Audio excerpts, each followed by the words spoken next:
안녕하세요. 커피앤톡입니다. 오늘도 와주셔서 감사드리고요. 바로 사연 읽어보겠습니다. 안녕하세요. 저는 30대 끝자락에서 마지막 해를 지나고 있는 여자입니다. 요즘 들어 하는 생각인데 세상엔 정말 뜻하지 않게 맺어지는 귀한 인연이 존재하는 것 같아요. 분명 이렇게 만난 사람하고는 어느 정도 선이 존재해야 하는데 꼭 오래전부터 믿고 지낸 사이처럼 서로 의지하고 용기를 줄 수 있는 그런 사이 말이에요. 어떨 땐 가족보다 더 가족 같은 사람. 여러분 곁에도 이런 사람이 한 명쯤 있나요? 저는 얼마 전에 인생의 쓴맛을 맛보긴 했지만 대신 이런 소중한 관계를 얻게 됐어요. 그 덕에 제가 자신감 있게 이 사연까지 쓸 수 있게 된 것 같아요. 그 전에 저였다면 조용히 넘어갔을 테지만요. 저에게 용기를 준 그분이 그랬거든요. 사연? 아이 쓰자 써. 망설일 것 있어? 우리가 부끄러울 게 있어? 시원하게 다 써버리자. 저지른 사람이 부끄럽지. 하나도 빠짐없이 다 써서 이런 못된 인간도 있다고 알리는 거야. 이 세상의 모든 며느리들한테 우리 애기가 힘을 줄 거야. 그 한마디에 저도 생각을 달리하게 됐죠. 이번 일을 겪으면서 가장 후회됐던 것 중 하나가 5년 전 제가 힘들게 결혼을 결정한 거였어요. 그땐 저에게 모든 불행이 닥쳐오는 것만 같았죠. 팔자가 기구한 건지 세상을 원망할 수밖에 없었어요. 왜 하필 난데? 내가 뭘 그렇게 잘못했다고. 가끔은 하늘에다 대고 이렇게 소리를 치고 싶기도 했죠. 그때 21살의 나이로 생산 직종에 몸담으며 열심히 일을 할 때 아버지가 갑자기 세상을 떠났고 그 뒤를 따라가듯 엄마가 1년 뒤에 바로 암투병을 하다가 2개월 만에 세상을 떠났거든요. 부모님을 2년 만에 다 잃고 나니 저에겐 아무것도 남은 게 없는 것 같은 기분이었어요. 왜 어디가 아프거나 갑자기 무슨 일이 터져도 제 뒤론 아무것도 없다는 기분 있잖아요. 그러면서 삶의 의지 같은 것도 조금씩 잃어갔어요. 제가 아무리 악착같이 잘 산다고 해도 늘 혼자란 생각이 자신을 지배하더라고요. 그렇다 보니 회사에서 저를 보는 주변 사람들의 이야기가 하나같이 다 같은 말뿐이었죠. 서희 씨랑 말해본 사람 한 명도 없지 않아? 나는 말 못하는 줄 알았는데 할 줄 안 돼요? 미치겠다. 이 정도면 우리가 왕따 당하는 거 아니야? 그리고 하루는 부서장이 따로 저를 부르더니 서희 씨는 왜 이렇게 의욕이 없어? 젊은 사람이. 그래도 우리 회사 젊은 피 아니야? 볼 때마다 내가 기운이 다 빠지는 것 같아. 네? 사람들하고도 좀 어울리고 그래. 사회생활도 살면서 중요한 부분인데. 솔직히 친구 없지? 제가 친구가 있는 것도 업무에 반영이 되나요? 아니, 그렇다기보단 잘 좀 어울리란 소리야.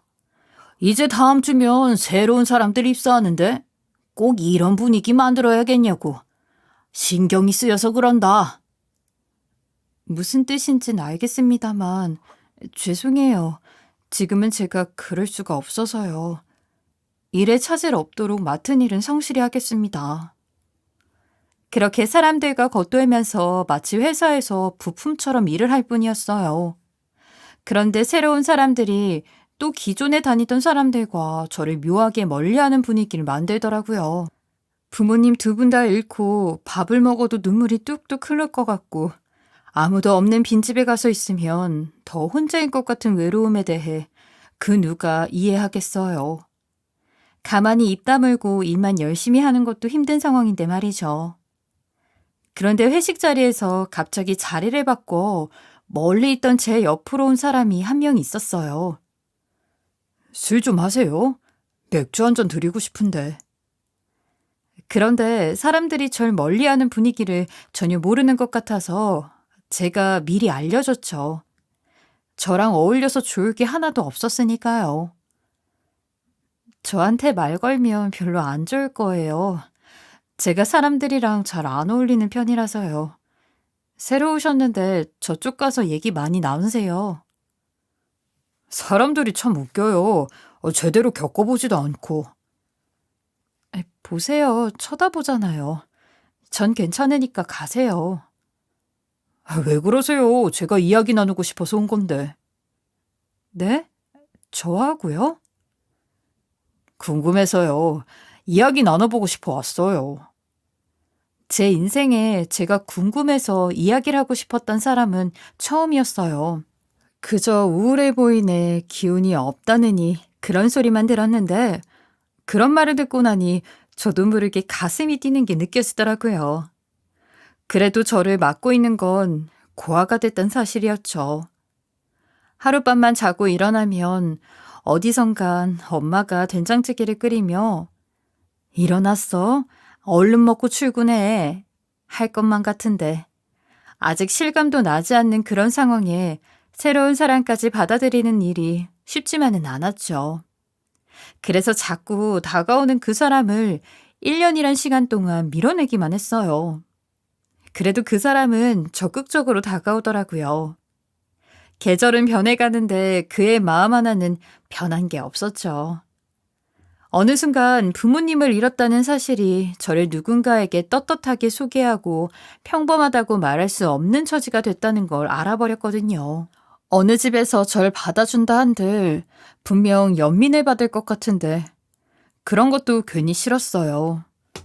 왜 어른들이 실수 하나 하면 이런 말을 쉽게 하잖아요? 대체 가정교육은 어떻게 받은 거야? 부모 없단 소린 안 듣게 굴어야 할 것 아니니? 최악의 상황이 머릿속에 그려지니 인생에 결혼이라는 이야기를 말끔히 지워버렸죠. 그런데 그 사람은 끝까지 절 놓지 않고 바라봐 주더라고요. 하루는 예보에도 없는 비가 와서 우산 없이 터덜터덜 걸어가고 있는데 갑자기 뒤에서 우산을 들고 와 씌워주면서 같이 쓸까요? 아니면 같이 비 맞을까요? 저 앞까지만 씌워주세요.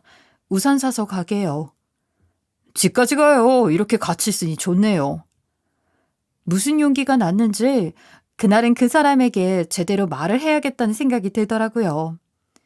그래야 제가 아니라 다른 사람에게도 마음의 문을 열고 지낼 것 같았죠. 실은 이 이야기를 어떻게 꺼내야 할지 모르겠는데 힘들면 오늘 다 안 해도 괜찮아요. 한 번은 말하고 넘어가야 할 것 같아서요. 저는 더 기다릴 수 있어요. 정말로.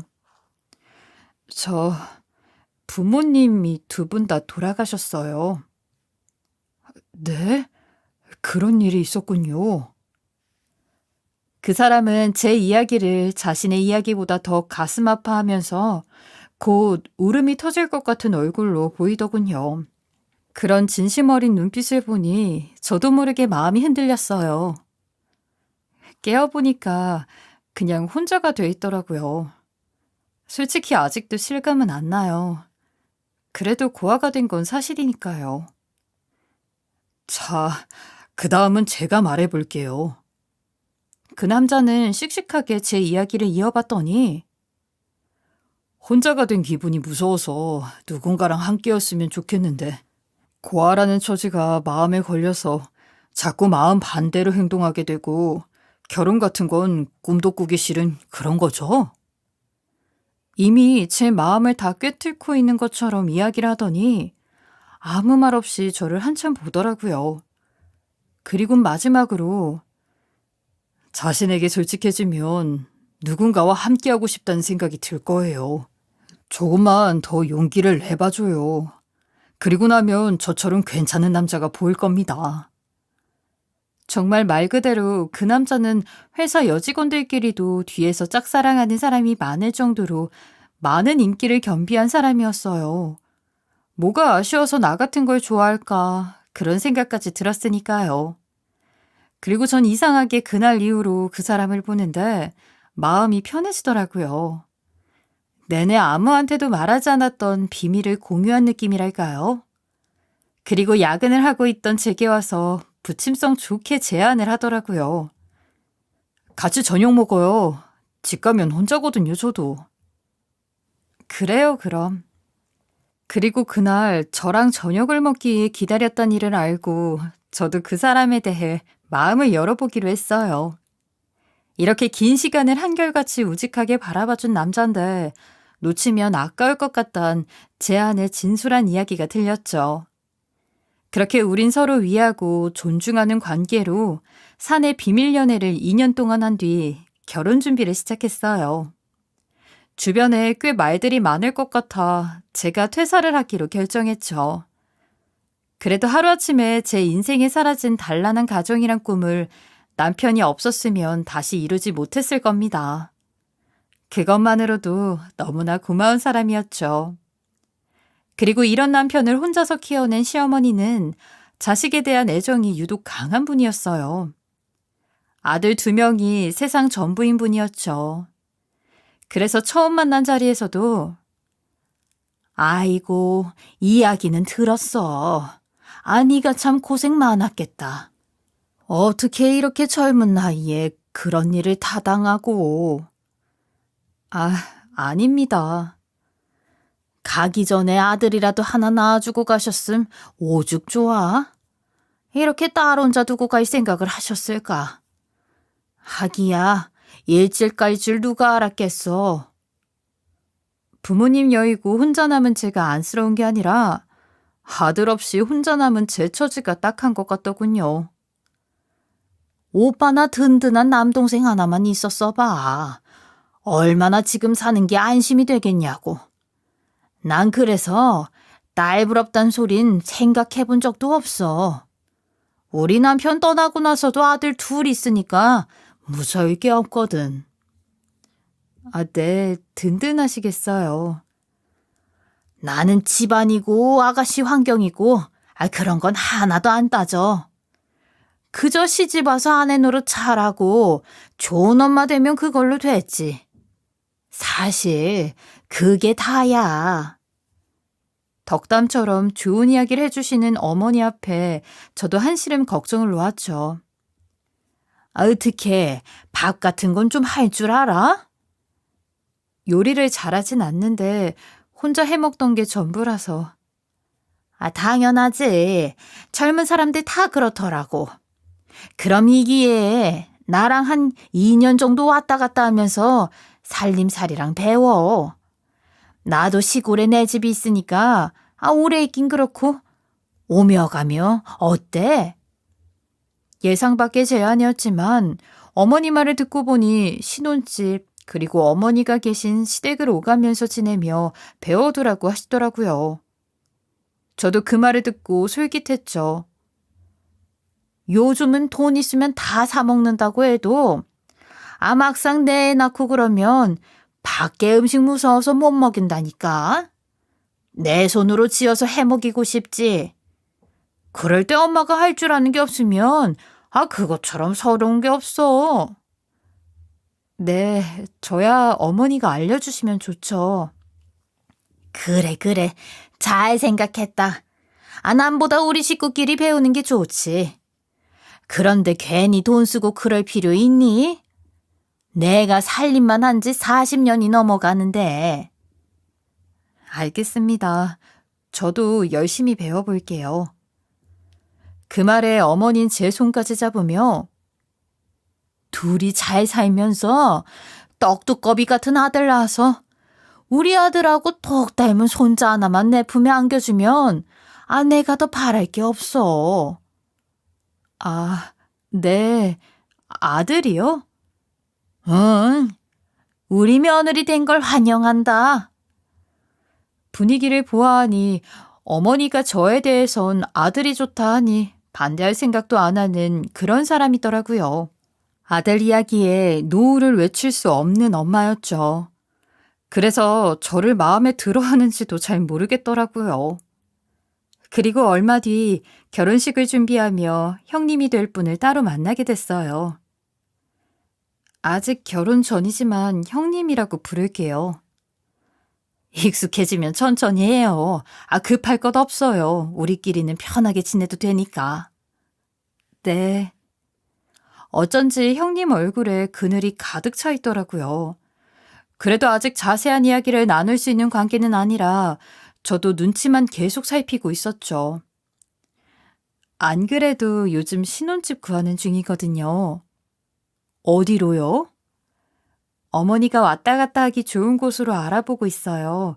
나이도 있으시고 하니까 중간 지점으로요. 2년 정도는 서로 오고 가고 그렇게 지내기로 했거든요. 아유, 나도 그러긴 했어요. 아예 난 거기서 살았죠. 저도 이 기회에 살림도 배우고 하면 좋겠다 싶어서요. 이게 이 집안 문화더라고요. 자기 아들 굶겨 죽일까 걱정인지 밥하는 거부터 일일이 본인이 알려주셔야지 마음이 편한 모양이에요. 그래도 그렇게 힘든 일은 아니니까 눈 딱 감고 보내면 시간은 가요. 그럼 이걸 형님도 하셨던 거예요? 네. 저도 그때 엄마가 많이 아프셔서 병원 왔다 갔다 하면서 지냈거든요. 그러다 보니 경황도 없이 그냥 그렇게 지나갔어요. 형님 이야기를 들으니 괜히 남 같지 않더라고요. 너무 상황이 달라서 이야기하는 것도 어려우면 어떡하나 싶었는데 마음이 넓고 정말 언니 같은 느낌이 확 들었죠. 저도 모르게 마음이 가더라고요. 내가 이런 건 물어보면 실례인가? 아니요, 이제 한 식구인데 편하게 다 물어보세요. 정말 아무도 없어요? 친척이나 뭐 누구라도. 네, 부모님 두 분이 결혼할 때 워낙 반대가 심해서 거의 연락을 끊고 지낸 세월이 길다 보니까 주위에 연락되는 분도 거의 없더라고요. 그렇구나. 그래요. 이제 남편도 있고 나도 있으니까. 감사해요, 형님. 이렇게 말할 사람이라도 있는 게 너무 좋아요. 어머니가 나한테도 집 알아보라고 하셨는데, 우리 집 근처로 오는 건 어때요? 그래야 무슨 일 있더라도. 아니, 나도 동생 생긴 것 같고 그래서 그래요. 어차피 남편도 직장에 나가면 혼자인 시간에 형님이라도 인근에 있으면 더 좋겠다는 생각이 들더라고요. 그러면 저도 너무 좋죠. 그러더니 제 핸드폰을 가져가서 내 번호예요. 무슨 일 있으면 언제든 연락하고요. 본인 번호를 남겨주더라고요.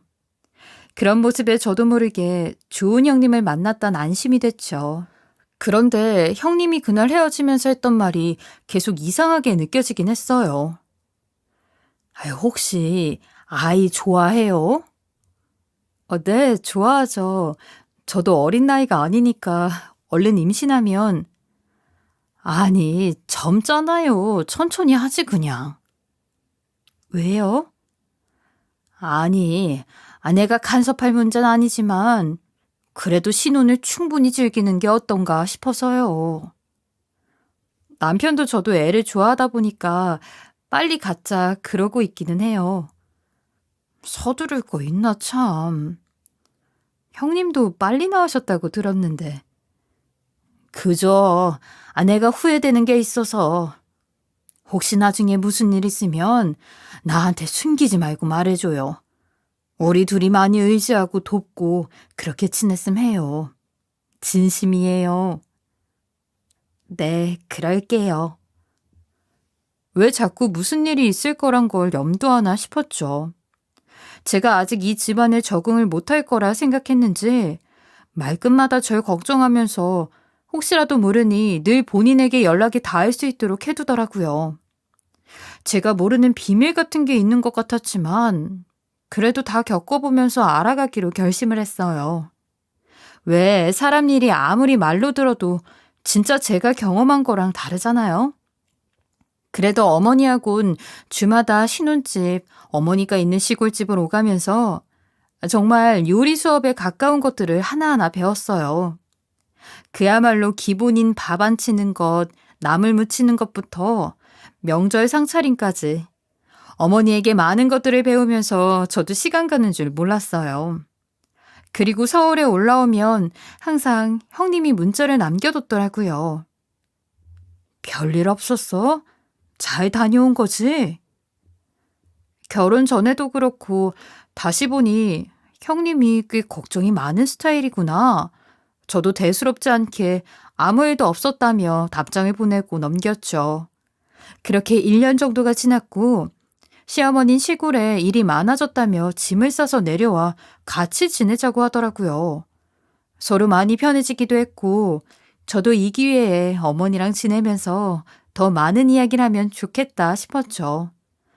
그런데 그렇게 떠난 일이 제 발로 지옥을 만든 일이 됐어요. 갑자기 어머니는 간장 하나에 맨밥을 개한테 밥 주듯 던져주면서 일단 처먹어 빨리. 일 가야 돼. 네? 아 반찬이 그거면 됐지. 나한테 뭘 더 바래. 너 놀러 왔냐? 내가 너하고 시시덕거리고 놀자고 부른 줄 아냐고. 아니요, 그건 아닌데. 그렇게 푸대접을 시작하더니 그날 이후로 저를 집에서 꼼짝도 못하게 하더라고요. 내일 새벽부터 일 나가. 쓸데없는 몸뚱이 이런 데 와서 부지런히 놀려야지. 네가 뭐 하는 게 있다고? 너 그리고 핸드폰 내놔. 이런 데 와서 난 그런 거 들여다보는 꼴 못 본다. 그러더니 핸드폰까지 아예 압수를 시켜버리더군요. 그리고 시어머니 밭도 아닌 아예 다른 곳에 저를 보내 새벽부터 종일 일만 시키질 않나 부려먹을 작정으로 부른 건가 싶었어요. 확실히 전과는 분명 다른 느낌이었죠. 그래서 조심스럽게 시어머니에게 먼저 다가가 이야기를 건넸어요. 저 어머니. 뭐? 내일 새벽 3시 앞집 김씨네 밭으로 가. 잠깐 얘기 좀 하면 좋겠는데. 내가 너 친구냐? 아무 때나 불러서 이야기하게. 어떻게 버르장머리가 이렇게 없어? 하기야, 배운 게 있어야 공경도 할 줄 알지. 결혼 전에 제가 그토록 듣기 싫어하던 말이 결국 어머니 입에서 나오더라고요. 그래서 저도 모르게 이러려고 저 부르신 거예요? 전처럼 어머니한테 요리도 배우고 그럴 줄 알고 왔는데 2주가 넘도록 밭일만 시키시니까 갑자기 왜 이러시는 건데요? 말을 하셔야 알죠, 저도. 갑자기? 너도 안 지켰잖아, 약속을. 약속이라뇨?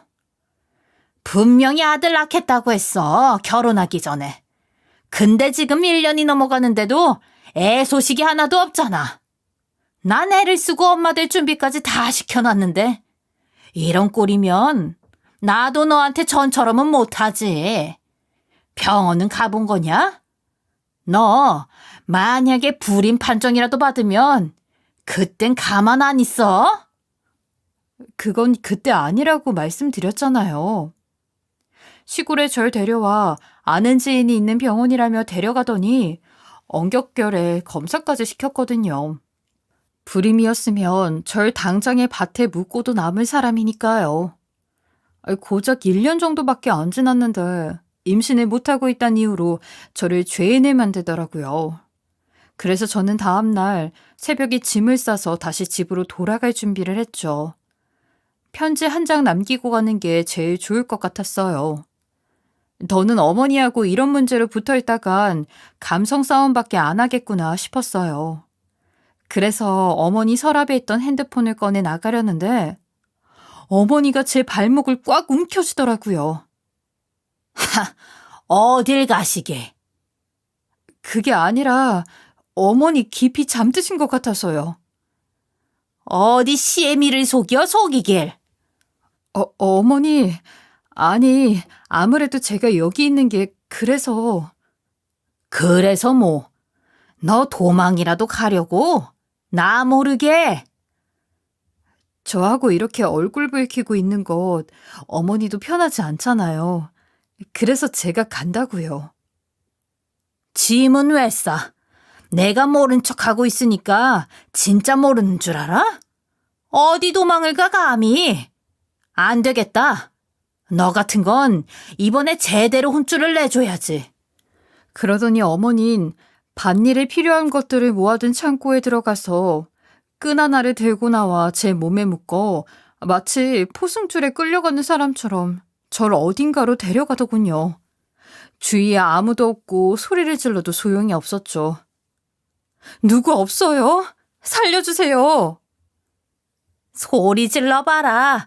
누가 널 도와주러 오나? 왜 이러세요, 저한테? 대체 왜 이러시냐고요? 고분고분 일만 해도 봐줄까 말까인데 도망을 가? 넌 언제라도 이렇게 도망치고도 남을 년이야. 이 기회에 내가 너 정신 상태를 싹 다 바꿔 넣을 거야. 그러더니 언덕에 있던 낡은 변소에 절 가두더라고요. 문을 열자마자 악취가 나서 못 견디겠는데 게다가 밑에 발 하나 잘못 내디디면 그대로 똥통에 빠지는 그런 곳에 밀어넣더니 딱 너하고 잘 어울리는 곳이지? 그래, 천하의 고아인 우리 며느리. 하늘에서 네 부모님이 도와주실 수도 있으니까 어디 여기서 열심히 한번 기다려봐. 임신 늦었다고 이러시는 거예요? 이런 억지가 어디 있어요? 아, 그래. 잘 알고 있네. 넌 가망이 없어. 내가 보니까 우리 아들하고 결혼해서 애 낳아줄 여자 천지다. 너 같은 것 아니어도. 이제 결혼한 지 1년이에요. 아무리 급해도 그렇죠. 가진 것도 없는 년이 애나 빨리 갔지? 내가 1년이면 많이 기다려준 거야. 너 나한테 이것 말곤 해줄 것도 아무것도 없잖아. 빈 몸뚱이로 온 게 어디 감히? 아무리 그래도 어머니 뜻대로 안 된다고 이런 식으로 사람을 가두고 그러는 건 아니죠. 이거 어머니 나중에 옥에 갈 수도 있는 일이라고요. 빨리 푸세요. 빨리요. 전 최대한 어머니가 흥분한 상태를 진정시키고 풀어보려 노력했어요. 서로가 막말까지 하는 지경에 갔어도 해선 안 될 일이라는 게 있는 거잖아요. 그런데 그래, 보내봐 능력 있음. 아, 누가 고아 말을 믿어? 그놈의 고아 소리 여태 못해서 어떻게 참으셨어요? 저한테 이러신 건 후회하실 거예요. 아이고, 후회? 그건 내가 하고 싶은 소리다. 내가 널 왜 허락한 줄 알아? 우리 아들 근처에도 못 올 너 같은 년을 내가 왜 허락했겠냐고. 고아년이니까 애라도 많이 낳아주겠지. 그 기대 하나였어. 뭐라고요? 해준 게 없으면 없는 대로 너도 갚아야지. 나도 너 얼굴 보면서 지내기 힘들었는데, 아, 그래. 여기서 지내. 그래야 내 속에 천불이 좀 꺼질 것 같다. 결국 시어머니는 제 완강한 만류에도 불구하고 끝끝내 제 몸을 동여매 변소에 가두고 가더라고요. 그래도 분이 안 풀렸는지 문 밖에서까지 씩씩대면서 한마디를 기어코 하더군요. 우리 아들한텐 내가 말하면 그만이고 어디 이 지구에 너 연락 안 된다고 걱정하는 사람이 있어? 넌 우리 식구 아니면 그냥 거기서 죽는 목숨이야. 저는 그래도 인간이라면 얼마 뒤엔 와서 본인도 너무 과했다고 사과하겠지. 그런 기대로 몇 시간을 벌서듯 그 안에서 버텼어요. 파리가 계속 날아다녀 제 몸에 앉을 때마다 부들부들 떨며 버텼더니 금세 제 등이 다 젖었더라고요. 그런데 저녁이 돼서 정말 아무도 절 살려줄 사람이 없는 것 같은 시간이 돼도 어머닌 아무 기척이 없더라고요. 그 안에서 정말 목이 다 쉬어서 쥐어짜내며 정말 애원하듯 소리를 쳤죠. 살려주세요. 밖에 누구 없어요? 여기 사람 있어요. 시어머니 말대로 며칠 연락이 안 돼도 절 걱정할 만한 사람이 아무도 없을 것 같아 희망이 사라진 채 저는 거기 그대로 있었습니다. 그런 상황엔 정말 이대로 그냥 죽을 수도 있겠다 싶은 마음이 들었죠. 그런데 그때 변소로 올라오는 발소리가 들리더라고요. 그리고는 자물쇠 열쇠를 풀어 문을 열더니 어머니가 저에게 종이 한 장을 내밀더군요. 아, 용케 똥통에 안 빠지고 살아있네. 도장 찍어. 뭐예요, 이게? 이혼 서류지 뭐긴 뭐야. 성훈 씨랑 상의도 없이 이걸 찍으라고요? 네 주제에 지금 누굴 탐내? 빨리 놔줘, 내 아들. 안 그러면 내가 여기서 아무도 모르게 죽었다고 할 거야. 장례식장에 올 사람도 없는 네 팔자 불쌍해서 여기까지만 하는 줄 알아. 정말 왜 이러시는데요? 제가 애 낳는 기계라도 돼요? 아, 기계 흉내라도 되면 감지덕지지 너 같은 게. 여기 빠져 죽기 싫으면 찍어. 찍으면 저 풀어주세요, 그럼. 아, 그래. 당연히 그래야지. 이제 아무 사이도 아닌데. 그리고 시어머니는 기어코 제 손을 끌어다가 이혼 도장을 찍고는 약속과 다르게 문을 잠근 뒤 가버리더군요. 그리고 밖에서 낄낄대며 연극을 하더군요. 아이고, 어쩌나. 우리 며느리가 사라졌네. 이혼 서류에 도장만 찍고 어디로 가버렸을까, 우리 애가. 아이고, 우리 며느리가 도망을 쳤나 보네. 아이고야.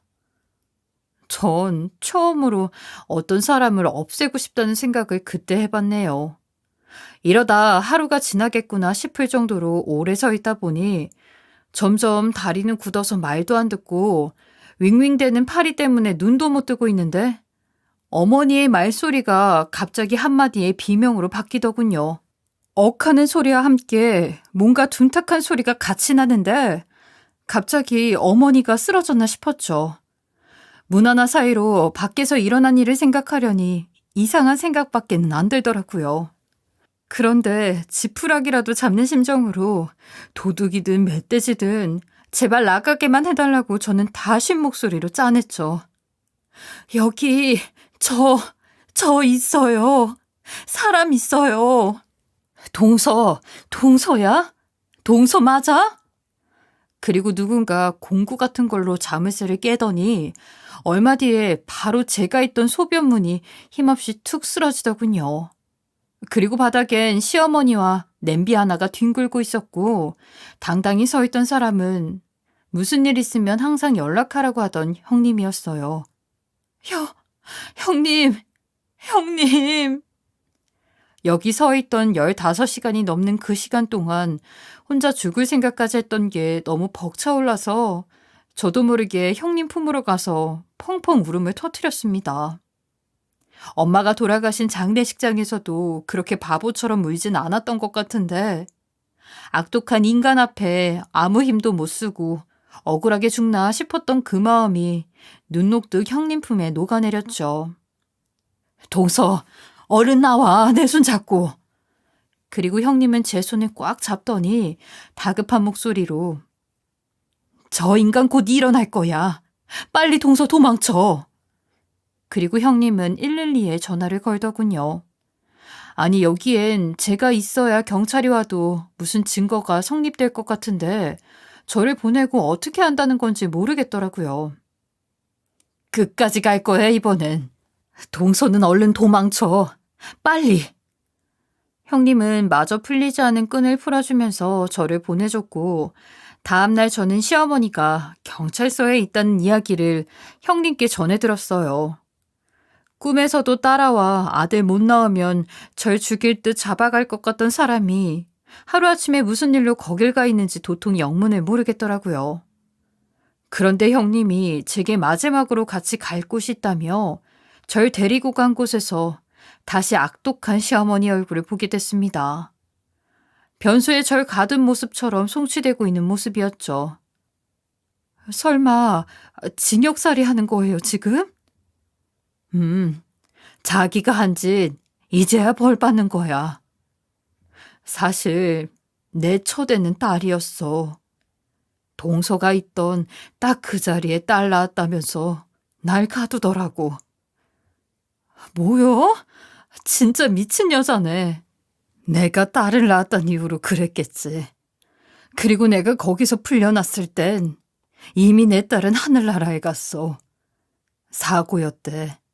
나도 모르는 사고를 당했대. 그리고 이날을 얼마나 내가 기다렸는지 몰라. 자기 아들 둘 이런 일이 일어나기 전에 지 어머니한테 등 못 돌려. 그래서 동서가 오길 기다렸던 거야. 저희 남편도 다신 안 보기로 약속했어요. 우리도야. 자기한테 전부인 아들이 돌아서는 꼴을 내가 보여주고 말 거다 했는데 잘 됐지. 알고 보니 아들 타령을 하던 어머니가 천인공노할 이런 짓을 벌이고 여태 있었더라고요. 그리고 형님은 사는 내내 이런 순간을 기다렸다고 고백했죠. 그래서 저한테 안 좋은 일이 있음을 직감하고 냄비로 어머니를 처치한 후 경찰을 불러서 이 모든 일을 두 아들에게도 알렸고 끔찍한 사실에 등을 돌리게 된 거죠. 남편도 저에게까지 한 일을 듣더니 그렇게 아끼던 어머니를 이제 본인에겐 없는 존재라며 그 자리에도 오질 않았어요. 결국 어머니가 가장 두려워하던 일이 벌어진 셈이었죠. 그리고 저도 이 일을 계기로 또 시어머니란 존재를 보게 된다면 그때는 이혼 서류를 제가 준비해서 도장을 찍겠다고 남편에게도 확실히 말해뒀습니다. 요즘은 저보다 형님의 상처가 얼마나 클지 제가 곁에서 큰 힘이 돼주고 싶다는 생각이 들어요. 형님도 그날 용기를 낸 이유가 제가 생겨서라고 했는데 저도 형님하고 함께 지낸다면 진짜 언니 하나가 더 생긴 셈이니까 무서울 게 없을 것 같단 마음이 듭니다. 옥살이 하는 어머니는 친척들을 통해서 남편과 아주버님에게 연락을 취해보려고 애를 쓰고 있는 것 같은데 완전히 마음이 돌아선 아들 때문에 반 미쳐가고 있다고 하더군요. 그래서 우리에게까지 눈물로 호소하는 편지가 계속 도착하고 있는데요. 그냥 읽지도 않고 휴지 조각처럼 찢어버리고 있어요. 형님 말대로 가장 소중한 걸 잃어봐야 알겠죠. 그날 본인이 한 짓이 얼마나 용서받기 힘든 일인지를요. 똥통에 빠지는 것보다 훨씬 더 처참하고 추악한 일을 겪기는 했지만 그 덕에 남편, 언니 같은 형님과 훨씬 더 끈끈해져서 이제야 비로소 가족이 생겼던 느낌이 들어요. 그러면 더 억울해하지 않아도 되겠죠? 그보다 더 큰 기쁨을 제 인생에 얻었으니 다 지난 일로 잊어버리려고요.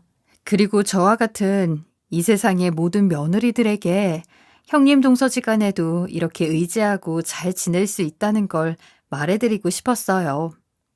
다들 좋은 인연을 만들어 가셨으면 좋겠습니다. 저의 긴 이야기 들어주셔서 감사합니다. 지금까지 커피앤톡이었습니다. 오늘도 끝까지 함께 해주셔서 감사하고요. 저는 다음 영상으로 또 찾아뵙겠습니다.